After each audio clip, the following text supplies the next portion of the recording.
పిల్లలు తప్పు చేసినప్పుడు తల్లిదండ్రులు మందలించడం కానీ కోపట్టం కానీ చేస్తారు. తల్లి మందలిస్తుంటే తండ్రి మధ్యలో వచ్చి ఆపటం, తండ్రి మందలిస్తుంటే తల్లి మధ్యలో వచ్చి ఆపటం. ఈ విధంగా చేయకూడదు. ఈ విధంగా చేస్తే పిల్లలకి ఏది కరెక్ట్ ఏది తప్పని విషయం అర్థం కాదు. వాళ్ళు కన్ఫ్యూజ్ అవుతారు. ఫస్ట్ కన్ఫ్యూజ్ అవుతారు, తర్వాత దీన్ని అలసుగా తీసుకొని పిల్లలే తల్లులను ఆడిస్తూ ఉంటారు. తప్పు చేస్తారు, తల్లి తిడితే తండ్రి దగ్గరికి పరిగెడతారు, తండ్రి తిడితే తల్లి దగ్గరికి పరిగెడతారు. చివరికి పెద్ద మొండిగటాలా తయారవుతారు. తప్పుడు పద్ధతులు కూడా నేర్చుకుంటారు.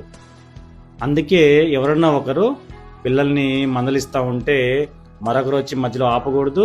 ఏదైనా ఉంటే విడిగా మాట్లాడుకోండి. బెస్ట్ పద్ధతి ఏంటంటే ఒకళ్ళు గట్టిగా మందలిస్తుంటే మరొకరు అదే విషయాన్ని సున్నితంగా చెప్పడం.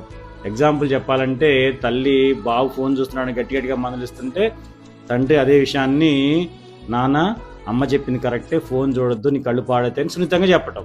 ఈ విధంగా చెప్పడం వల్ల పిల్లల విషయాన్ని బాగా అర్థం చేసుకుంటారు, సరైన పద్ధతుల్లో పోతారు.